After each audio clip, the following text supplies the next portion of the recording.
Vamos começar com uma salva de palmas para Jesus, irmãos. O nosso Deus, Ele é digno de toda a honra, de toda a glória, irmãos. Então, irmãos, não fique tímido diante de Deus. Dá liberdade para o Senhor, porque o Senhor, Ele opera onde há liberdade. Não é verdade? Versículo 22 em diante. Quem pudesse colocar de pé, irmãos, em nome de Jesus. Mateus capítulo 6, versículo 22 em diante, nos diz assim a palavra de Deus.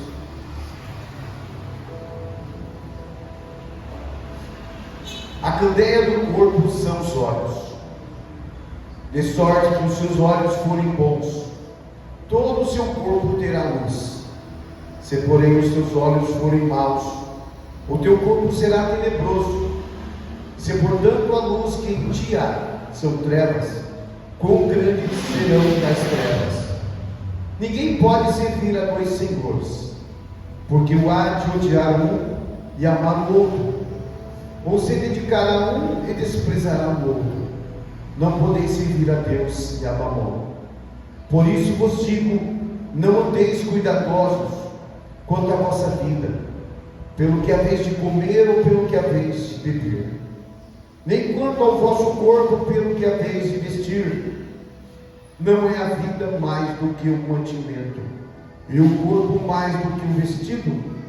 Olhai para as aves do céu, que nem semeiam nem cegam, nem o ajuntam em celeiros, e o vosso Pai Celestial as alimenta. Não tendes vós muito mais valor do que elas? E qual de vós poderá, com todos os seus cuidados, acrescentar um côvado à sua estatura? E quanto ao vestido, porque andeis solícitos? Olhai para os lírios do campo, como eles crescem, não trabalham nem fiam. Eu vos digo que nem mesmo Salomão, em toda a sua glória, se vestiu como qualquer deles.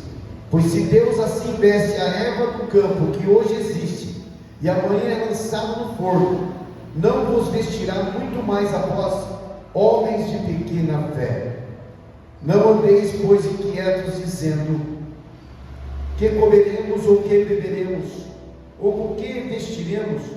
Porque todas essas coisas os gentios procuram. De certo, o vosso Pai Celestial bem sabe que não necessitais de todas essas coisas, mas buscai primeiro o reino de Deus e a justiça, e todas essas coisas vos serão acrescentadas. Não vos inquieteis, pois pelo dia de amanhã, porque o dia de amanhã cuidará de si mesmo. Basta a cada dia o seu mal. Amém, Jesus. Amém. Vamos orar mais uma vez. Senhor Deus e Pai, graças te damos por esta leitura, Senhor. Que o Senhor continue falando conosco nesta noite, e que o Senhor venha receber, Pai, tudo que será realizado ainda hoje, em nome de Jesus. Amém e amém, Senhor. Cumprimento a todos com a paz do Senhor, amém? Eu quero te convidar a você se colocar de pé, se você puder, ficar em pé. Se não puder, fique à vontade também. Nós queremos agradecer ao Senhor por esse dia de hoje, por essa semana que passamos, né? Como é que foi a sua semana, pastor? Uma bênção? Uma bênção, glória a Deus. Então nós queremos hoje agradecer ao Senhor por essa semana que nós passamos. Então eu convido você, se você pudesse colocar de pé, nós vamos adorar ao Senhor nesse momento.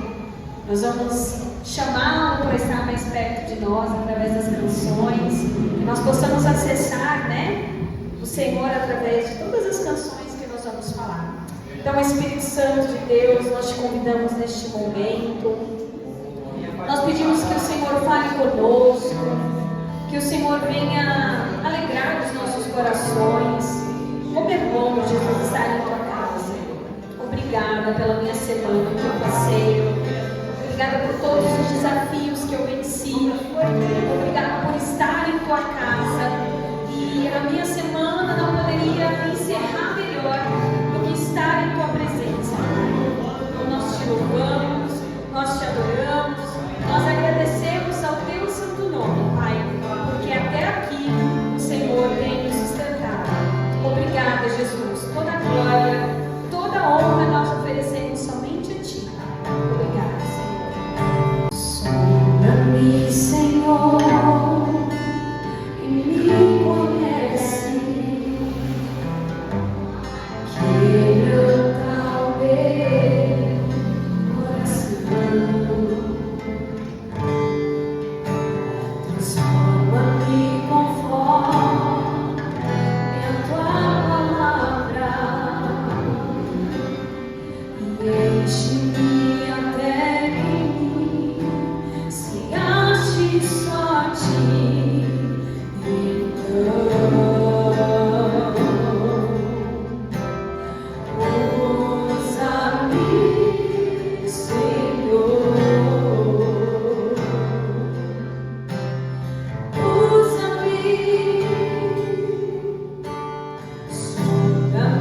Nós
seja dado somente ao Senhor. Que os nossos corações, ó Pai, sejam entregues para Ti nessa noite. Sejamos luz nesse mundo, cheio de trevas, ó Pai.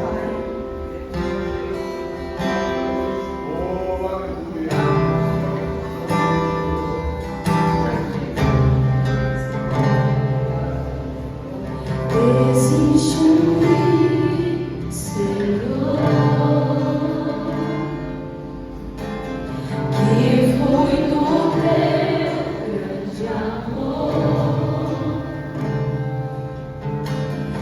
Águas que correm no trono, águas que curam, que limpam.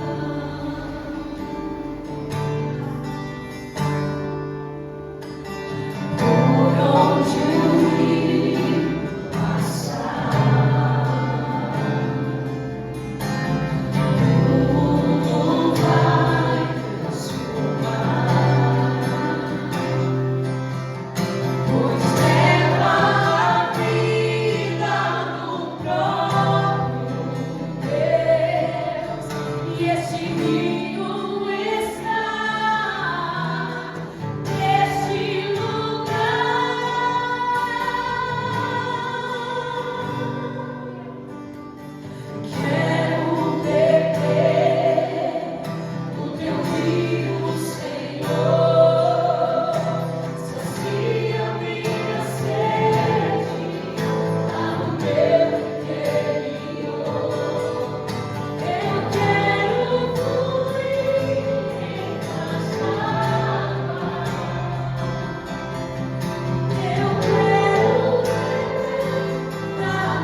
sobre o seu espírito, sobre a sua saúde.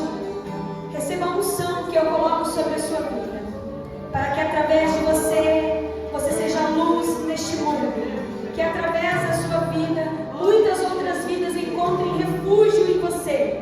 E eu te dou essa unção nesse dia de hoje.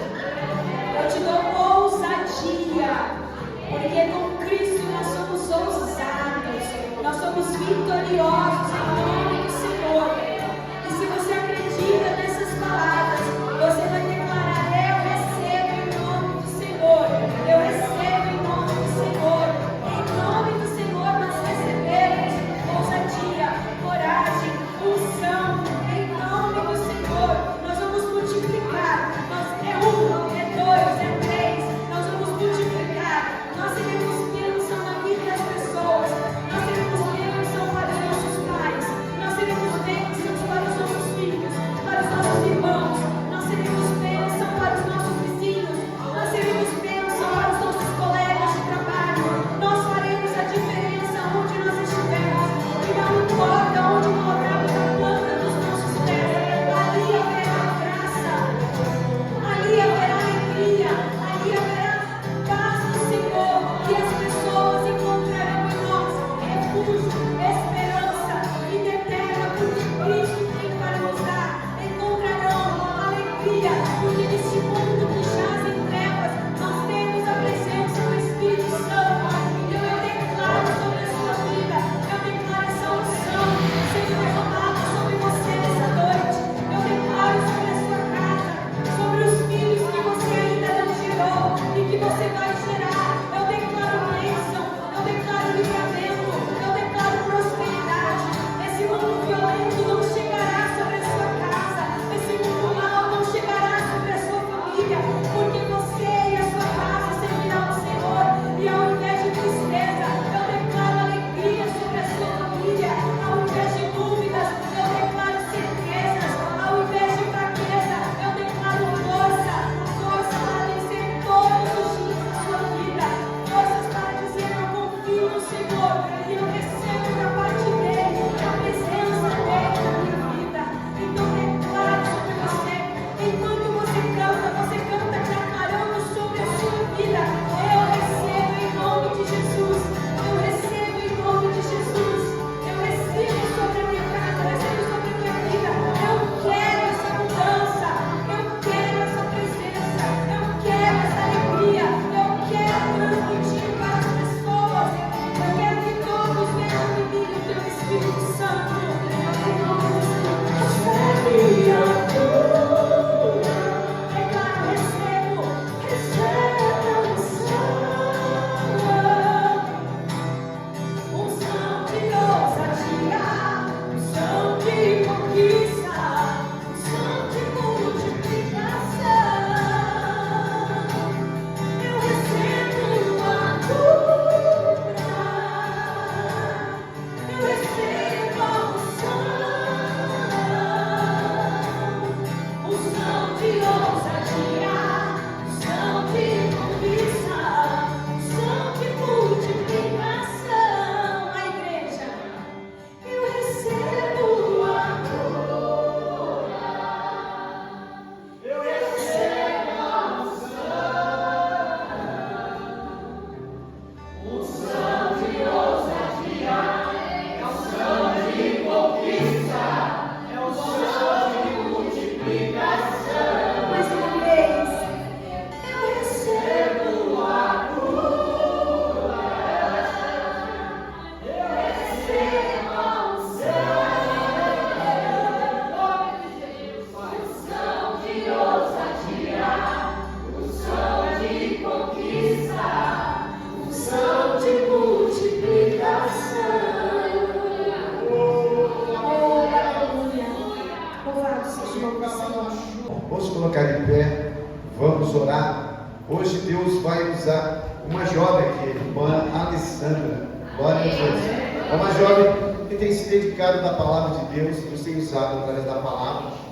Existe, irmãos, uma necessidade de prestarmos bastante atenção na palavra de Deus, para entendermos o que Deus quer falar conosco, irmãos. Não é verdade? igual o domingo passado, Deus falou de uma forma gloriosa. E Deus continua falando, continua revelando. Então, irmãos, presta atenção naquilo que Deus quer falar conosco, quer falar com você. Mesmo? Vamos orar? Senhor Deus e Pai, mais uma vez estamos aqui diante da Tua presença, Senhor, orando pela Sua filha Alessandra, Pai, para que o Senhor use ela nesta noite, como sempre o Senhor tem usado através da Tua palavra. Senhor, que o Senhor fale conosco, não aquilo que queremos ouvir, Pai, mas aquilo que precisamos ouvir, Senhor. Deus, em nome de Jesus, ponha a Tua palavra em seus lábios, Senhor, e fale conosco em nome de Jesus. Amém. Amém, Senhor. Glória a Deus. Amém. Boa noite, igreja. Boa noite. Vocês estão bem? Todo mundo bem? Deus é bom, Ele já falou muito com a gente hoje, né? E eu tenho a impressão de que eu falo, Senhor, se nem precisava, né? Era só a gente pegar e ir embora. Grato a Deus, porque Ele já falou em cada canção, só que Ele é bom e Ele conecta, parece que todas essas coisas. E vamos lá, deixa eu abrir minha Bíblia aqui. E eu queria também fazer uma pequena oração para a gente meditar nessa palavra, porque tem algo a respeito dela que exige que a gente entenda de uma maneira diferente. Vocês vão entender à medida em que eu estiver orando. Mas eu quero fazer uma oração dentro de um versículo que está ali em Mateus 13, no versículo 16. E eu quero literalmente orar dentro dessa palavra que diz assim: que abençoados são, quando Jesus ele fala pra gente assim, abençoados são os seus olhos, porque eles veem, e os seus ouvidos, porque eles ouvem. E a palavra que Deus trouxe ao meu coração é a respeito de algo que, se nós não ouvirmos, a gente não consegue compreender a profundidade que o Senhor está falando, e isso nos impede de viver o reino dos céus, aquilo que Ele realmente precisa que a gente viva. Por isso eu quero pedir para você fechar os seus olhos, colocar a mão no seu coração por alguns instantes. E Jesus, eu quero simplesmente declarar isso sobre nós como Tua igreja. Que, Senhor, em Teu nome, os nossos olhos veem e os nossos ouvidos ouvem. Você nos diz que somos abençoados e aventurados por viver essa verdade. Você diz isso aos Seus discípulos. E nós somos os Seus discípulos, Senhor.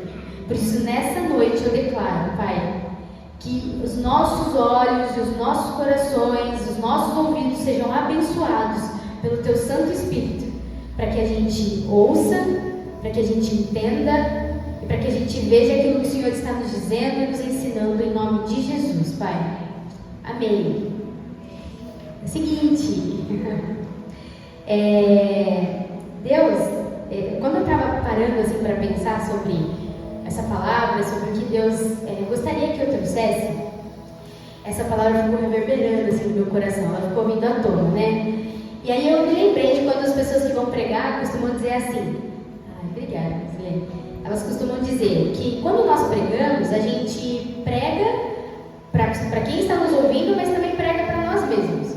Mas tem uma coisa a respeito de eu trazer a palavra, assim, né? Expressar a verdade de Deus, é que geralmente o Senhor já me tocou de alguma forma com essa palavra, ou eu já aprendi algo, ou eu estou vivendo aquele momento. Sempre tem a ver com algo que Ele já está ministrando no meu coração, mas de uma forma muito real, assim. Dificilmente eu vou falar de algo que eu abri a Bíblia e eu comecei a estudar aquilo para poder levar uma palavra. E essa palavra especificamente, o Senhor me apresentou ela há muito tempo atrás, tipo, há anos atrás. E foi muito incrível quando eu me deparei com essa verdade, assim, quando eu vi o Espírito Santo me mostrando isso. E eu tive a oportunidade de aprender isso com um pastor muito sábio. Eu não tinha tanto contato com ele, mas ele me ensinou essa verdade. E aí Deus foi desenvolvendo isso dentro do meu coração, foi me ensinando mais sobre isso.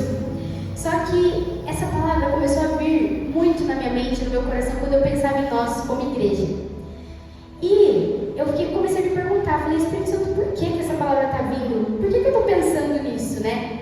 E aí ele me disse assim, eu tenho coisas para fazer na igreja, e eu estou liberando coisas sobre a igreja, mas para que a minha igreja, a nossa igreja, viva aquilo que eu estou querendo liberar, vocês precisam viver essa verdade que está contida nesse lugar, nessa palavra. E aí, Deus trouxe à tona aquela... E aí eu quero até comentar algo que veio no meu coração a respeito de nós, assim, como igreja. Que é uma bênção, gente, quando vem pastores nos visitar. E nós somos abençoados, eles nos fortalecem, é algo incrível que vem sobre nós. No entanto, os nossos pastores, eles fazem algo que vai além de nos abençoar, ou nos fortalecer, ou fazer algo nesse sentido. As palavras que são liberadas pelos nossos pastores nesse lugar, elas nos edificam. Elas estão edificando a nossa vida. Cada palavra liberada pelos nossos pastores é um tijolo a mais na nossa trajetória com Cristo. E é por isso que, de uma forma um pouco especial, a gente precisa dar mais atenção para aquilo que os nossos pastores liberam nesse lugar. Porque eles têm uma responsabilidade sobre a nossa vida. E eles edificam isso no reino espiritual. Então nós precisamos nos atentar um pouco mais àquilo que é liberado. E então, o pastor Wilson, ele liberou uma palavra para a gente na outra semana, falando sobre os dons espirituais. E Deus, ele deixou claro naquele dia que é algo que ele quer fazer com a nossa igreja. Ele quer liberar dons espirituais, ele quer liberar os ministérios, ele quer que a gente entenda e a gente viva esses dons e manifeste esse fruto do Espírito Santo. Então, quando eu comecei a pensar a respeito disso, Deus me falou, eu quero fazer tudo isso, mas para que vocês vivam isso, eu preciso que vocês vivenciem e se posicionem nesse segredo que está contido numa parábola. Porque o que acontece? As parábolas, elas são pequenas histórias, a gente sabe disso, que contêm verdades profundas envolvidas ali naquela parábola. Então a gente escuta uma história que ela é até bonitinha aos nossos olhos, mas a gente entende o que tem de profundo ali, que Jesus está nos falando algo profundo.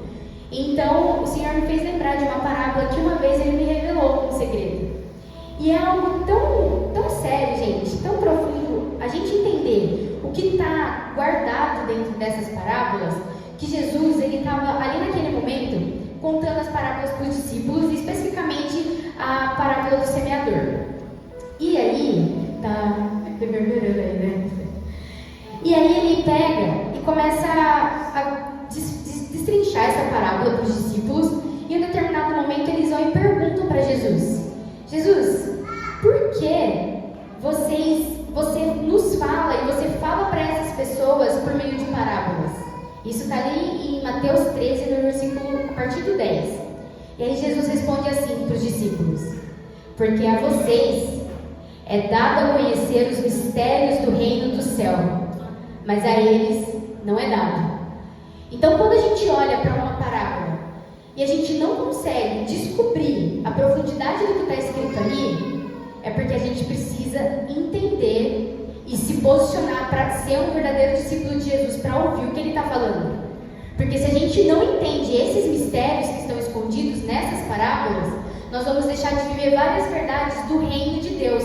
As parábolas de Jesus, elas nos falam sobre verdades do reino de Deus. Então, se a gente não consegue assimilar essas parábolas, não consegue entender o que elas estão nos dizendo, para a gente poder viver, nós vamos deixar de viver verdades do reino de Deus. E para nós, apenas para nós, os discípulos de Deus, é que esses mistérios são revelados. Amém?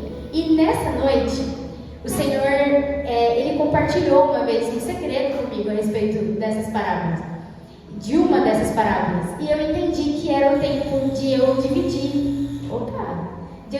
com vocês esse segredo. E aí eu queria ler a parábola do joio e do trigo. É muito conhecido por nós. Ai, obrigada, pastor. Não dá para desligar só isso, né? Tudo bem. É muito conhecida por nós essa parábola e eu queria que a gente lesse ela junto. Ó, ela está ali a partir de Mateus 13, versículo 24. E olha só. Ela diz assim: Parábola do joio e do trigo, uma das mais conhecidas por nós. Só que o que eu quero que vocês se atentem? Às vezes, a gente olha para uma parábola e a gente acha que a gente entende claramente o que ela disse. Mas talvez a gente não entenda tudo. Vamos ver se a gente consegue perceber isso juntos hoje, tá bom? E aí, Jesus ele começa a contar essa outra parábola para os discípulos. E ele diz assim, o Mateus conta pra gente que Jesus falou assim, apresentou-lhes outra parábola dizendo, o reino do céu, ele é semelhante a um homem que semeou boa semente no seu campo. Mas enquanto dormiam os homens, veio o seu inimigo e semeou joio no meio do trigo e foi no seu caminho. Mas quando o caule cresceu e produziu fruto, apareceu também o joio. Assim, os servos do dono da casa vieram e disseram a ele, Senhor, tu não semeaste boa semente no teu campo? De onde então tem esse joio? E ele disse-lhes, o inimigo é quem fez isso. E os servos lhe disseram, queres então que vamos e colhamos esse joio? E o Senhor, porém, respondeu, não colham, para que ao colher o joio, vocês não arranquem também o trigo com ele. Deixai-os crescer juntos até a colheita, e no tempo da colheita eu direi aos ceifeiros, colhei juntos primeiro o joio, amarrai-o em fardos para ser queimado, mas o trigo recolhei no meu celeiro. E aí, Jesus depois ele explica essa parábola. Ele fala de uma forma um pouco mais clara o que ele explicou ali. E eu vou ler aqui pra gente a explicação de Jesus.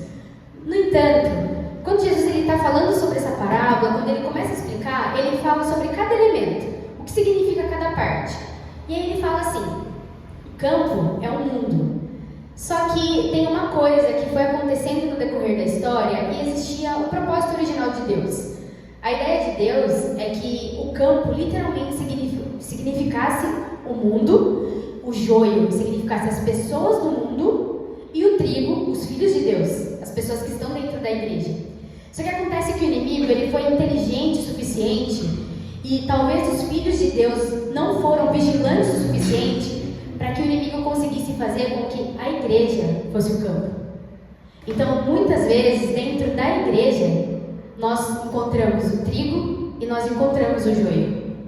Muitas vezes, dentro da igreja, nós muitas vezes nos tornamos o joio. Nós nos tornamos joio quando a gente deixa o inimigo plantar certas mentiras no nosso coração, nos nossos ouvidos. Nós nos tornamos o joio quando a gente permite que algumas picuinhas e algumas coisas que não fazem parte do reino de Deus penetrem em nosso coração. E aí a gente começa a ter um olhar equivocado, ruim até, a respeito das coisas que Deus tem para fazer. Quando o Senhor está nos chamando para ser esse trigo. Quando Deus quer que nós sejamos esse trigo. E aí Jesus ele começa a explicar a parábola dele. E ele diz assim, aí está a partir de Mateus 13, 36. Que é quando ele fala, a partir do 36. Jesus ele mandou embora a multidão. E ele entrou na sua casa. E vieram até ele os seus discípulos, dizendo, Senhor, explica-nos a parábola do joio e do campo. É isso que os discípulos fazem. Os discípulos perguntam para o Senhor o que está escondido naquilo que Jesus disse, na palavra dele. Se nós não perguntarmos, o Senhor não vai conseguir nos explicar. Por que os discípulos passaram a entender? Porque eles perguntavam para Jesus e Jesus explicava. E aí Jesus começa a dizer para eles. Jesus fala, o que semeia a boa semente é o Filho do Homem. É Cristo. O campo é o mundo, mas a gente já entende que hoje não significa só o mundo lá fora. E aí ele diz, o campo é o mundo, a boa semente são os filhos do reino, mas o joio são os filhos do perverso. O inimigo que o semeou é o diabo, e a colheita é o fim do mundo, e os ceifeiros são os anjos. Portanto, como o joio é colhido e queimado no fogo, assim acontecerá no fim deste mundo. O Filho do Homem enviará os seus anjos e eles colherão do seu reino tudo o que escandaliza e os que praticam a iniquidade, e vai lançá-los na fornalha de fogo, e ali haverá pranto e ranger de dentes. Então os justos brilharão como o sol no reino de seu Pai. E quem tem ouvidos para ouvir, ouça. E aí Jesus ele nos explica essa parábola, só que tem uma coisa no meio dessa parábola, dentro dessa parábola, que ele não nos fala. E é um segredo, um mistério escondido dentro disso. E é esse tipo de coisa que a gente tem que descobrir. Porque Jesus, ele vira para esses, ele conta que o Senhor, ele fala, você não pode colher ainda o joio do trigo, você não pode colher porque senão se você pegar o joio, você vai pegar o trigo. Mas tudo bem, aquele trigo e aquele joio estão crescendo junto. Mas o que acontece no final para que eles consigam saber qual é o joio e qual é o trigo? Alguma coisa tem que acontecer, porque até então eles estão crescendo juntos e eles são iguais. Só que é engraçado porque a gente não tem ideia do quanto o joio e o trigo literalmente são iguais. Eles são muito parecidos na coloração, no aspecto, no crescimento, em tudo. Eles são iguais. Tanto que esse termo joio, ele não é encontrado nos escritos gregos. Ele é um termo que nasceu no hebraico. Então, ali no hebraico é falado o joio. Você reconhece como joio e foi traduzido para nós dessa maneira. No entanto, não é uma palavra comum, original nos textos. E os botânicos, eles conhecem essa planta pelo seguinte nome, vou falar o nome técnico, tá bom? E é assim, ó, Lelium temulento. Olha o significado disso. E esse termo significa trigo bastardo. Ou seja, o joio é um trigo. Você não consegue discernir, diferenciar o joio do trigo. Aqui no meio, não tem coisas externas que te falem quem é joio e quem é trigo, quem está vivendo uma vida firme em Deus, quem não está, quem está posicionado, quem não está, quem está avançando. Você não tem nada que te mostre fisicamente ou externamente quem é joio e quem é trigo. Só que eles sendo iguais em sua aparência e tudo, eles crescem, o tempo passa. E Deus, Ele está falando que Ele quer fazer algo no meio da nossa igreja. Ele quer gerar frutos. O Senhor quer que a gente viva aquela verdade que está contida ali em 1 Coríntios 12. Ele quer que a gente desfrute disso e que a gente viva essa verdade que está contida ali, que Deus libere os dons, que Ele nos faça descobrir o nosso ministério, que a gente viva tudo isso. E qual que é o segredo, gente, que está contido dentro dessa parábola? E que sem isso, a gente provavelmente não vai viver nada daquilo que diz respeito ao reino de Deus. Jesus, Ele nos falou algo em um determinado momento, e que apesar dele nos ensinar muitas coisas, Ele nos ensina muitas coisas, a palavra dele vem sobre nós, Ele fala ali no Sermão do Monte, Jesus está o tempo todo nos ensinando. Só que teve um momento que Ele virou e falou assim pra gente: aprendam de mim. Tem uma coisa que a gente tem que aprender com Ele, e que se a gente não aprender isso com Ele, a gente não tem a capacidade de viver todo o resto do reino de Deus, que é o que a gente tem que buscar firmemente para viver isso com Ele, que é quando Ele diz assim: aprendam de mim, que sou manso e humilde. Essa humildade, essa mansidão que é gerada por meio da humildade, é o que nós devemos buscar viver com o Senhor. É o que nós devemos buscar todos os dias, porque isso vai nos capacitar. Essa humildade, ela vai gerar em nós fruto do Espírito. Ela vai gerar em nós um fruto que nos faz ser filhos do reino. E o que difere o trigo do joio é que quando o trigo cresce, quando o joio cresce, eles são exatamente iguais na coloração, no aspecto, em tudo. Mas o trigo, gente, ele gera fruto. E a questão é que quando ele gera fruto, esse fruto gerado no trigo, sabe o que ele faz com o trigo? Está o campo e está tudo ali, joio e trigo. Mas o trigo se prostra porque ele tem fruto. O trigo, ele se dobra. O trigo, ele de certa forma, ele está quebrantado. E ele se rende só porque ele tem fruto. O joio, sendo exatamente igual ao trigo, não se prostra. O joio fica altivo, ereto, cheio de orgulho. E é por isso que no final, os anjos do Senhor conseguem vir e recolher aquele joio, porque o trigo está prostrado. E o joio está aqui, ó, de pé, ereto, cheio de orgulho, totalmente levantado, sem quebrantamento. Então, aqueles ceifeiros conseguem vir e recolher aquele joio sem nenhuma dificuldade. Quando eles dão fruto, é que os ceifeiros conseguem identificar claramente quem é o joio e quem é o trigo. Porque o trigo está prostrado, enquanto o joio está aqui, ereto, totalmente altivo, firme, ele não se dobra, ele não se quebranta, ele não se prostra. E não nos prostrar, não buscar do Senhor, aprender de Jesus, essa humildade nos impede de gerar o fruto que nos faz ser diferenciados do joio. E é por isso que lá no final, os anjos poderão vir e ter clareza daqueles que são joio e clareza dos que são trigo. Porque o Senhor fala assim, eles vão pegar o joio, mas eles vão colher o meu trigo e colocar no meu celeiro. Então, Deus começou a trazer ao meu coração essa clareza de que nós literalmente precisamos buscar do Senhor essa humildade. E é assim, gente, firmemente orar a Deus. É dizer, Senhor, todos os dias, Pai, me ajuda a ser humilde, a viver essa humildade. Sabe por quê? Tem uma palavra ali em Tiago, e eu vou ler aqui na NVI. É Tiago 4:6, que diz assim. Ele está falando sobre a humildade, ele fala sobre o Espírito Santo, ter ciúmes de nós, e aí ele começa dizendo, mas ele nos concede graça maior.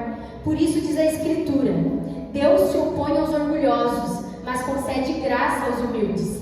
O Senhor, ele se afasta daquele que está com o coração cheio de orgulho, e que está com o coração achando que está entendendo tudo, que sabe tudo, e que não se quebranta para o próximo, que não se quebranta para aqueles que estão diante de você, que não se quebranta para a sua família na fé, que não se quebranta para a sua própria família em casa. O Senhor, ele se opõe. E se opõe em que sentido? Eu não estou perto de você, eu não consigo me achegar a você. Ele resiste aos orgulhosos, mas ele dá graça aos humildes. O que é essa graça, gente? A graça é a capacidade de avançar, a graça é a capacidade de ouvir o Senhor, de entender o que Ele quer nos ensinar, de ser direcionados, conduzidos pelo Espírito Santo. E aí essa graça que Ele dá aos humildes, que Ele dá para aqueles que estão aprendendo com Jesus a ser manso e humilde, faz com que a gente comece a receber do Espírito Santo aqueles dons que Ele quer entregar para nós. Os dons que está ali descrito em 1 Coríntios 12, onde Ele fala assim, eu quero liberar para você, igreja. Eu quero, minha igreja, que vocês vivam esses dons. Eu quero que vocês desfrutem disso. Eu quero que vocês acessem tudo isso. Mas para que vocês acessem tudo isso, eu preciso que vocês venham diante de mim. Eu preciso que vocês se rendam aos meus pés. Eu preciso que vocês se lancem. Porque nesse sentido eu começo a gerar fruto em vocês. E então vocês estarão prostrados na minha presença. E é isso que nos difere do joio. É isso que nos faz ser filhos do reino. A humildade, o quebrantamento. Nós não vamos conseguir acessar esses dons, acessar os dons que Deus quer liberar sobre nós, as palavras que Ele tem, as promessas, os ministérios que o Senhor tem para liberar, se nós tivermos um coração altivo. Porque nesse sentido, nós estaremos sendo como o joio, onde o inimigo consegue plantar contendas, mentiras, coisas que vêm para nos dividir, coisas que vêm para tirar o nosso foco do Senhor. E enquanto a gente começa a dar um olhar para isso, nós estamos nos tornando joio sem perceber. E aí vai chegar aquele momento, e aí nós vamos chegar naquele dia que os anjos dele virão, e nós vamos estar assim, altivos, cheios de nós mesmos, cheios da nossa verdade, cheios daquilo que a gente acha que é certo, cheio de soberba, cheio de um monte de coisa que não é do reino. Quando o Senhor quer que a gente se quebrante, que a gente quebre tudo isso, que a gente renda tudo isso aos pés dele, para que então ele possa gerar esse fruto em nós. E esse fruto sendo gerado em nós faz com que a gente se prostre. E a gente prostrado, o Senhor consegue. E os anjos do Senhor, quando chegar naquele dia que o Filho do Homem vier para nos buscar, ele vai conseguir recolher. Infelizmente, ele vai recolher aquele joio. Infelizmente, aqueles que mantêm o coração cheio de orgulho, cheio de si mesmo, cheio de verdades que acha que sabe tudo que está certo, vai ser recolhido e vai ser jogado na fornalha, onde vai haver choro e ranger de dentes, gente. O Senhor, ele não mente para nós, ele deixa claro que ele vai vir e que isso vai acontecer. No entanto, os que entenderem esses segredos que estão contidos nessas parábolas a respeito das verdades do reino, porque cada parábola que nós lemos nos ensina sobre as verdades do reino, cada uma delas uma verdade. A parábola do joio e do trigo nos fala sobre esse coração que é o coração que nós temos que ter como o de Jesus. Não teve nenhum outro momento, não teve nenhuma outra coisa que Jesus falou para a gente aprender diretamente dele, a não ser a humildade. Então, se nós não aprendermos essa humildade e essa mansidão, a gente não vive o reino dos céus. E essa humildade produz frutos. Essa humildade produz essa unção que a gente está tão desejoso de viver. Essa humildade produz em nós a coragem e a capacidade que nós temos que ter para exercer o nosso trabalho, para exercer o nosso ministério na igreja, para exercer um amor à nossa família, para manifestar o reino, para viver tudo aquilo que Deus tem para que a gente viva. Essa humildade que vai produzir esse fruto que vai nos manter prostrados, rendidos, quebrantados, que difere do joio. Então, em nome de Jesus, eu declaro essa verdade sobre nós como igreja, que nós iremos buscar aprender do Senhor, viver isso, porque embora talvez o inimigo tenha conseguido entrar em muitas igrejas e entrar de muitas formas, gente, ele entra mesmo esses dias, e é uma coisa que Deus está começando a me ensinar, porque às vezes eu não tenho muita noção. Eu tenho alguns amigos que falam assim para mim: Lê, beleza, você é uma pessoa pura, né? Pura como a pomba, mas você precisa ser astuta como uma serpente. E às vezes eu me esqueço dessa parte, acho que não tem, mas esses dias eu ouvi um testemunho de um amigo nosso contando para a gente poder orar, que ele fez um negócio com o irmão da igreja. E aí, ele fazendo esse negócio com esse irmão da igreja, chegou um momento que ele tinha que dividir, eles tiveram um determinado lucro lá e tudo, e aí ele pegou aquele valor total e falou assim: então, vamos separar o nosso dízimo? Falou para aquele irmão, da igreja dele. E o irmão virou para ele e falou assim: então, seguinte, cara, pode separar o seu, eu não dou dízimo. Aí ele olhou assim para esse cara e falou assim: meu Deus. E aí o Senhor ministrou na hora do coração dele: se ele não é fiel a mim, ele não vai ser fiel a você. Eu não quero que você faça essa aliança. E aí na hora Deus deu essa direção para esse amigo, e ele entendeu que ele deveria desfazer a sociedade. Só que, olha que louco, ele é um rapaz jovem, mais ou menos da nossa idade, da minha idade. E a pessoa com quem ele fez a sociedade era um irmão mais velho, há muito mais tempo na igreja. Ou seja, ali naquela situação, eu diria que esse irmão está tendo um coração como o de um joio. E ele está ali no campo, está tudo igual. Não tem nada que difere esse meu amigo desse irmão, nada. A não ser o fato de que por ele estar buscando o Senhor, ele está quebrantado, ele está obedecendo, e com certeza Deus vai gerar frutos que vai fazer com que ele esteja prostrado. Quando chegar o grande dia, esse irmãozinho que é joio do lado: peraí, mas eu tenho que ir. Aí os anjos provavelmente vão dizer: ó, amigão, você está aqui, ó, totalmente de pé, só vai ir quem tem fruto, quem está prostrado, quem está rendido aos pés do Senhor, que se difere do joio. Então eu quero declarar sobre nós como igreja uma busca proposital, gente. É algo para nós orarmos ao Senhor quando a gente levantar pela manhã: Jesus, me ajuda a aprender de você, a ser manso, a fazer as coisas conforme a vontade de Deus, porque para eu viver em humildade eu preciso obedecer ao Pai. E obedecendo ao Pai, eu sei que Ele vai me conduzir, porque Ele conduz graça aos humildes. Ele conduz graça aos humildes, e conduzindo graça, eu vou entender qual é a maneira que eu tenho que agir, como eu tenho que me posicionar, eu vou obedecer, meu coração vai estar quebrantado. Olha o que nós cantamos aqui hoje: sonda-me, Senhor, me conhece, quebranta o meu coração. E o coração quebrantado, então usa-me, Senhor, usa-me. E aí é isso, quando nós temos um coração quebrantado, o Espírito Santo vem sobre nós, ele gera fruto, então nós somos usados pelo Senhor. E é isso que Deus quer fazer em nós como igreja. É isso que Ele quer fazer. E o que nós vamos ouvir do Senhor lá no final, sabe o que é? É essa palavra que diz assim, quando o Senhor fala, Ele responde, Ele termina a parábola dizendo: mas os justos brilharão como o sol no reino de seu Pai.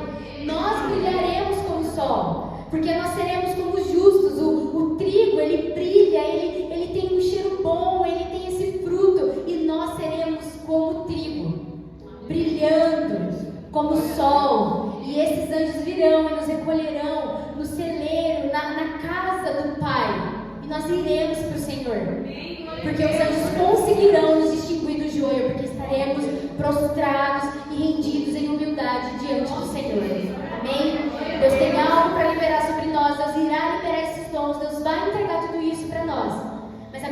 nós avançamos no Senhor em humildade, pedindo para Ele humildade, clamando para o Senhor para nos ensinar. À medida em que Ele gera humildade, nós somos cheios de fruto, quebrantados, honramos ao Senhor, nos prostramos diante dEle, manifestamos o reino dEle, vivemos a verdade do reino de Deus que estão contidos nas palavras de Jesus. Amém? Glória a Deus. E ele termina dizendo assim, é essa a última frase de Jesus: quem tem ouvidos para ouvir, ouça. Em nome de Jesus, nós iremos ouvir. Que as nossas palmas louvem o Senhor. Estenda as mãos para cá. Que o amor de Deus, a graça de nosso Senhor e Salvador Jesus Cristo, a comunhão e consolação do Espírito Santo esteja sobre cada um de vós, e todos digam amém. Aplauda o Senhor em nome de Jesus. Deus abençoe, irmãos.